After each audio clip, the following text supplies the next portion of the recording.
ओम नमः शिवाय। जय हो शनिदेव। नमस्कार प्रिय श्रोताओं, आप सभी का हृदय से स्वागत है साधना सिद्धि शक्ति में। यह पॉडकास्ट समर्पित है भक्ति, साधना और आध्यात्मिक शांति के मार्ग को। आइए कुछ क्षण अपने मन को शांत करें और इस समय को पूर्ण रूप से और आत्मा चिंतन को समर्पित करें। तो चलिए प्रारंभ करते हैं आज का पावन प्रसंग।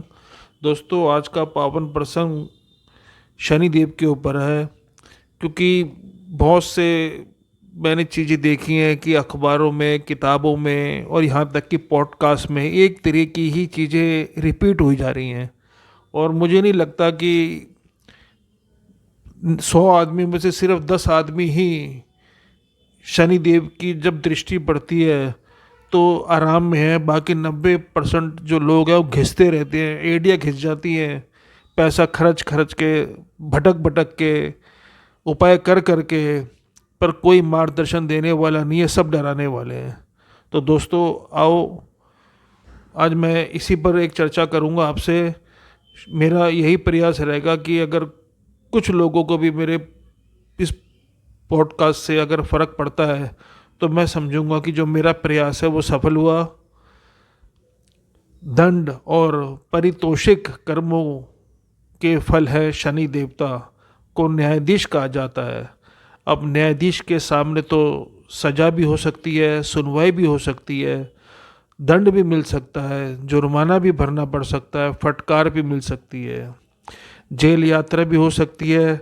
न्यायालय में किसी को अच्छा तो नहीं लगता।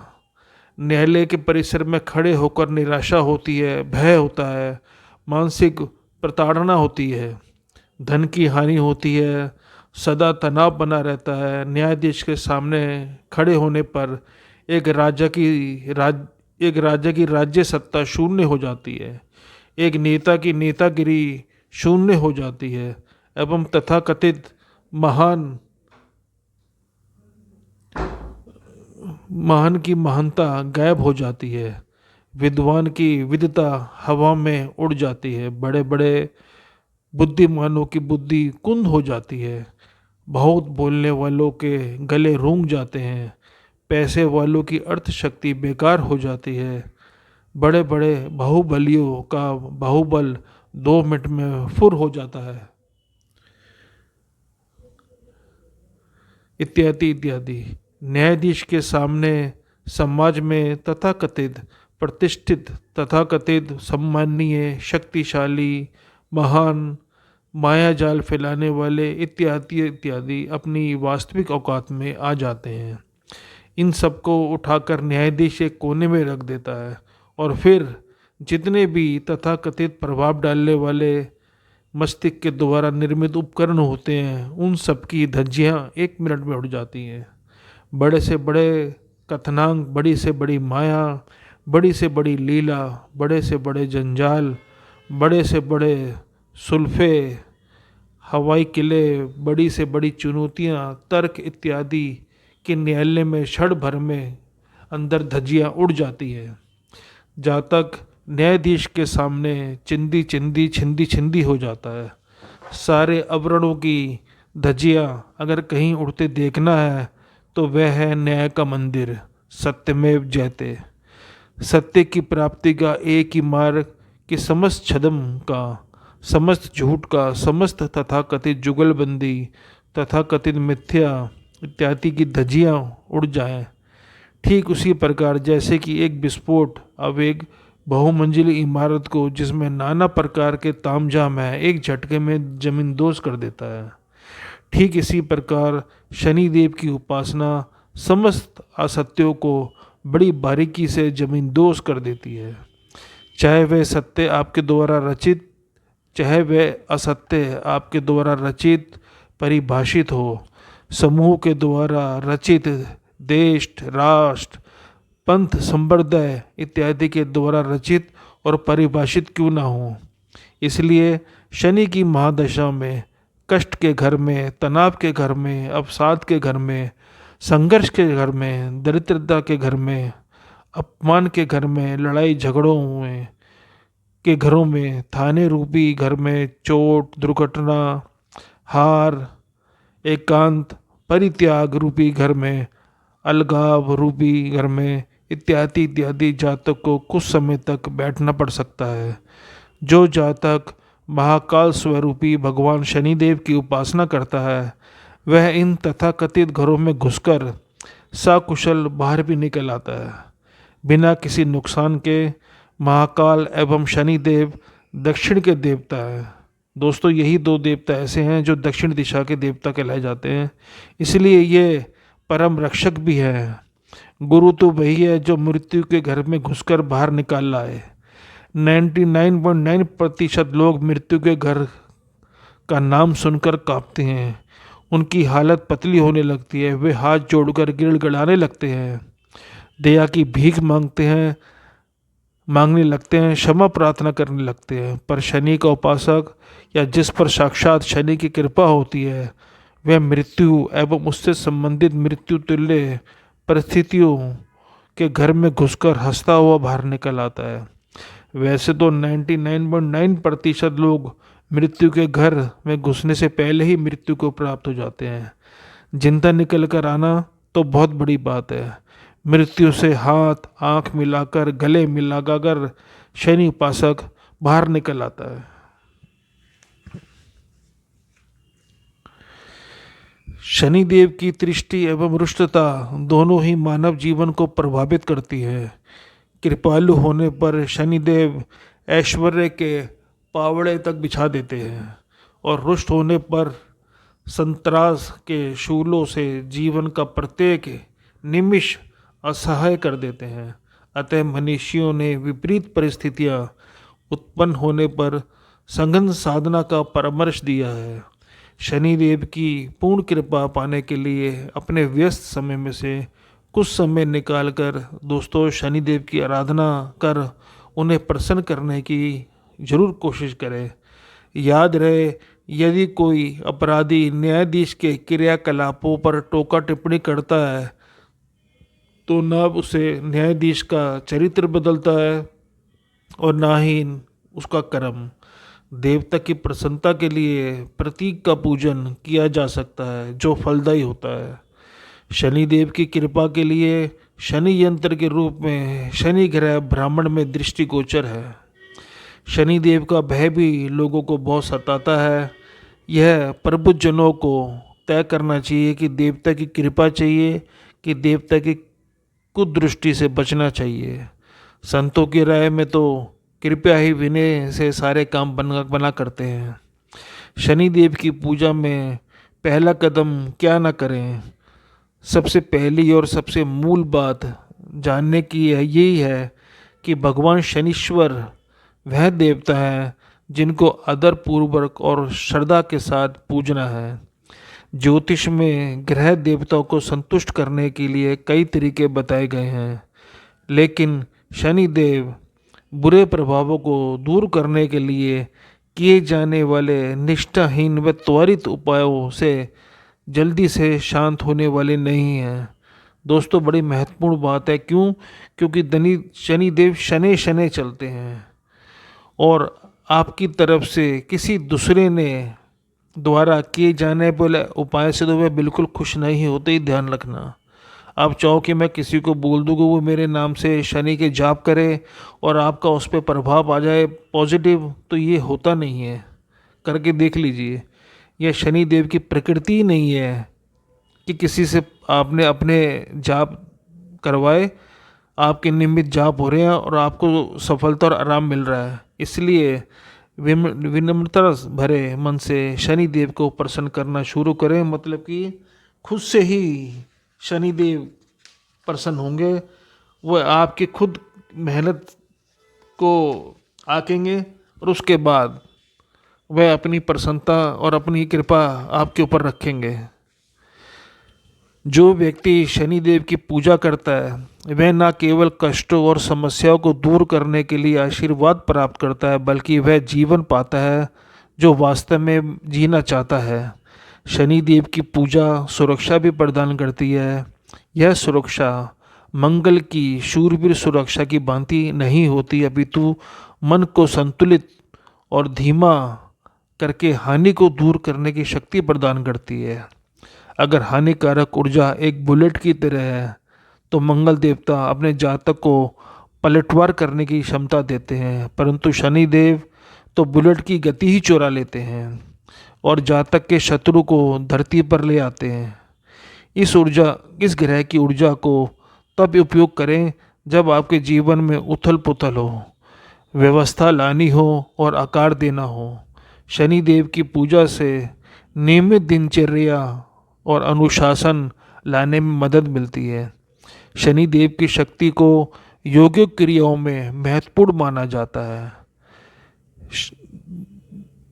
शनि होरा में क्या करें?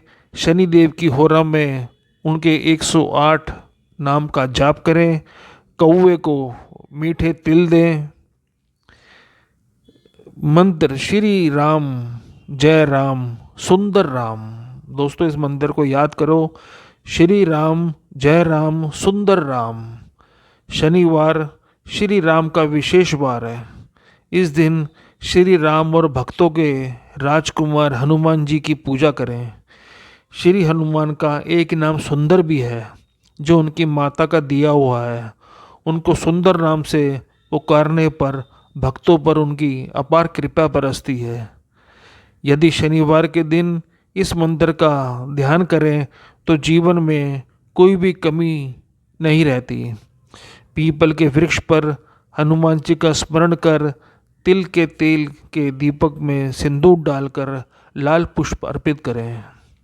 शनि की होरा में दोस्तों एक चीज़ का खास ध्यान रखें कि अखबार, टीवी और रेडियो, ये जो इलेक्ट्रॉनिक इक्विपमेंट है, दूर रहें। क्यों? क्योंकि यह माया का सबसे खराब रूप है जिससे व्यक्ति प्रभावित होता है। काले वृक्ष और खजूर से माला बनाएं और गणेश भगवान को शनिवार के दिन अर्पण करें। श्री नारायण और शनि देव के मंदिर में सुगंधित धूप अर्पण करें। काले वृक्ष को नैवेद्य के रूप में अर्पण करें और नीले काले वस्त्र गरीब लोगों को दान करें। श्री वेंकटेश्वर, जो लोग साउथ इंडिया में रहते हैं, दक्षिण भारत में, उनके लिए श्री वेंकटेश्वर भगवान की पूजा करें और बालाजी का व्रत करें। जो साउथ में बालाजी का मंदिर है उनका व्रत करें। शिव जी को काले तिल और कच्चा दूध चढ़ाएं। अपने हाथों से एक मिट्टी का शिवलिंग बनाएं, एक पीपल के वृक्ष के नीचे रखें और उसकी पूजा करें। अमावस्या के दिन पितृदोष के निवारण के लिए उपाय करें। पुष्प, अनुराधा, उत्तराषाढ़ या भरतप्रद नक्षत्र के दिन तेल या दवा का दान करें। सूर्य देवता को ओम खम खोलकाय नमः स्वाहा का जाप करते हुए 1 चम्मच तेल चढ़ाएं। ध्यान दें कि तेल चढ़ाते समय वे आपके पैरों पर ना गिरे। जैसे हम सूर्य को जल चढ़ाते हैं वैसे ही सूर्य को तेल दिखाते हुए छोड़ दीजिए ज़मीन पर आप, पर वो आपके पैरों पर ना गिरे। दोस्तों शनि देव का बीज मंत्र है शम। शमी वृक्ष में शम मंत्र की ऊर्जा होती है, इसलिए इसे शमी कहा जाता है। हर शनिवार के दिन प्रातःकाल में या किसी भी शनि होरा के दिन इस वृक्ष की पूजा करने से उपासक में शनि की ऊर्जा लाभदायक तरीके से सुव्यवस्थित होती है। शम शब्द का उच्चारण करते हुए इस वृक्ष के चारों ओर 8 बार परिक्रमा करना लाभदायक होता है। शमी वृक्ष का पत्ता, जड़ और पेड़ आपके आसपास होने मात्र से ही शनि की नकारात्मकताओं को सकारात्मक स्पंदन में परिवर्तित करने में कुछ सीमा तक सहायता मिलती है। एक और चीज़ बता रहा हूँ दोस्तों आपको कि तेल दान का जो प्रयोग है हम जो करते हैं, इस तरीके से आप करिए। अब जो भी करते आ रहे थे उसको छोड़िए। सबसे पहले क्या करें, 11 कटोरियाँ खरीद लीजिए। प्रत्येक शनिवार को शनि होरा में कटोरी को पूरी तरह से तेल में भर लें। अब हम उसके अंदर एक सिक्का और एक रुद्राक्ष, जैसे 5 मुखी रुद्राक्ष जो होते हैं वो आम मिल जाते हैं पंसारी की दुकानों में जहाँ पूजा पाठ का सामान मिलता है, तो वहाँ से रुद्राक्ष लेके आ जाएं। तो एक रुद्राक्ष डालकर अपनी छाया तेल के अंदर देखें और महसूस करें कि समस्त पाप कर्मों को, अत्याचारों को, दुर्भाग्य को, अड़चनों को आपने सरसों को तेल में भरे इस पात्र में उतार दिया है। इसके पश्चात पूर्ण श्रद्धा से उस छाया पात्र को शनि का दान लेने वाले ब्राह्मण को दे देना चाहिए। 11 शनिवार इसी प्रयोग को करने से दुर्घटना, अकाल मृत्यु, गंभीर रोग इत्यादि से शनि देव जातक को मुक्त कर देते हैं। अष्टम भाव में शनि अशुभ एवं स्वास्थ्य संबंधी परेशानी हो तो श्री गणेश जी का पूजन, संकटनाशक करना शुभ होता है। सबसे सरल उपाय दोस्तों मैं बताता हूँ, हनुमान जी का मनोयोग पूर्वक भजन, पवन पुत्र को वाल्मीकि या तुलसीकृत रामायण के सुंदर कांड का पाठ शीघ्र प्रसन्न करता है। सूर्य संहिता के अनुसार श्री हनुमान जी का जन्म शनिवार के दिन हुआ था। हनुमान सहस्त्र नाम में एक नाम शनि भी है। हनुमान जी और शनि देव के संबंध के बारे में एक आध्यात्मिक व्याख्या है। हनुमान जी को निस्वार्थ सेवा का स्वरूप माना जाता है, जबकि शनि देव को पूर्व जन्म और वर्तमान कर्म के आधार पर तुरंत निर्णय देने के लिए जाना जाता है। इसलिए स्वार्थ से जन्मे कर्म को दूर करने के लिए व्यक्ति को हनुमान की तरह विनम्र और निस्वार्थ होना चाहिए। शनि देव को प्रभावित करने हेतु शिव सूर्य की उपासना आचार्य अनुमोदित है। आशुतोष शिव शनि देव के गुरु हैं, अतः उनकी कृपा मात्र से जातक पर शनि वक्र दृष्टि नहीं डालते। काशी में स्थित सुशोभन शनिश्चरेश्वर लिंग का दर्शन और पूजन से शनिदेव की पीड़ा नहीं होती। भगवान अयप्पा महाशास्ता की 41 दिनों तक पूजा करने से व्यक्ति के जीवन में साढ़े सती, अष्टम शनि, कंटक शनि इत्यादि भय सदा के लिए दूर हो जाते हैं। शनि मंडल में दुर्गा सबसे प्रचंड रूप में विराजमान है। शनि की ढैया महादशा अंतरदशा में दुर्गति होने की पूर्ण संभावना है। ऐसी स्थिति में शनि देव की कृपा प्राप्त करने के लिए एम ह्रीम क्लीम श्रीम श्री शक्ति चामुंडाय नमः, दोबारा बता रहा हूँ, एम ह्रीम क्लीम श्रीम त्रिशक्ति चामुंडाय नमः मंत्र का जाप करें। त्रिशक्ति चामुंडा दीक्षा अपने गुरु से प्राप्त कर सकते हैं। भगवती प्रतिंगिरा के साथ महाकाल रूपी शनि गमन करते हैं।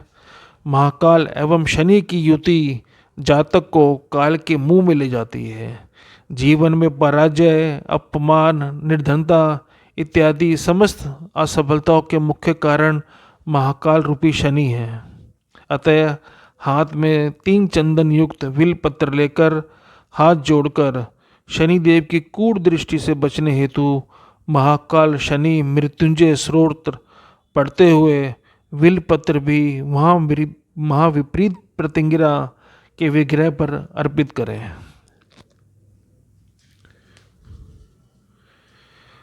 और एक दोस्तों चीज़ आपको बता रहा हूँ कि अकाल मृत्यु योग, मार्केश, समस्त श्राप, काले जादू का एकमात्र तोड़ है काला मूंगा। भगवान शनि की जब असीम कृपा होती है तब काला मूंगा प्राप्त होता है। काले मूंगे की प्राण प्रतिष्ठा अमावस के दिन करनी चाहिए। इसे चांदी की थाली में रखकर इसके ऊपर 5 विल्व पत्र अर्पित करें एवं अपनी अनामिका उंगली में पिन चुभोकर एक रक्त बिंदु निकालें और उसे काले मूंगे को समर्पित करें। फिर शनि गायत्री मंत्र का 1008 बार जाप करें। इसके पश्चात निम्नलिखित महाविपरीत प्रतिंगिरा मंत्र ओम हुम महाविपरीत प्रतिंगिरा स्वराय स्वराय माराय माराय शत्रु वर्गान नाशाय नाशाय स्वाहा का 108 बार जाप करें। तत्पश्चात काले मूंगे को धारण करें। तो दोस्तों, शनि देव के ऊपर मैंने एक सरल सा, अभी तो बहुत सारे हैं, कई घंटे लग जाएंगे मुझे एक पॉडकास्ट बनाने में, बाकी मैंने वो सरल चीज़ें आपके सामने रखी है जिससे कि आपको इस कलयुग में तुरंत रिजल्ट मिले, तुरंत शनि देव की कृपा मिले। जो अकाल मृत्यु, तकलीफ़ें, बीमारियाँ, बार बार हॉस्पिटल जाना, दवाइयों का ना लगना, ये सब जो लक्षण है ये काल के लक्षण है, और इनसे आपको सिर्फ शनि देव से ही वो मिलेगी, कृपा मिलेगी। शनि देव और महाकाल को ध्यान में रखकर किसी भी शिवलिंग में, या जो हमारे ज्योतिर्लिंग हैं, जैसे आप उज्जैन जा सकते हैं, कहीं भी जो हमारे ज्योतिर्लिंग है वहीं पे जाइए और बिलपत्र चढ़ाइए और अपनी समस्त तकलीफ़ों का आह्वान वहाँ पे ध्यान करिए और शनि देव की कृपा प्राप्त करिए। तो दोस्तों, आज का ये एपिसोड आपको कैसा लगा कमेंट में ज़रूर लिखिएगा। अगर आपको ये एपिसोड अच्छा लग रहा है तो अपने प्रियजनों और दोस्तों में शेयर भी करें, किसी का भला हो, यही शनि की सबसे बड़ी कृपा है। अगर आपके द्वारा भी इस पॉडकास्ट को आगे फॉरवर्ड करने से आपके दोस्तों का, रिश्तेदारों का भला होता है तो ये भी एक नेक काम है। और अगर चैनल अच्छा लगे तो दोस्तों सब्सक्राइब करें। अगले एपिसोड में फिर आपके लिए मैं कुछ ज़रूर जानकारी लाऊंगा। मिलते हैं। ओम नमः शिवाय। जय शनिदेव। हर हर महादेव।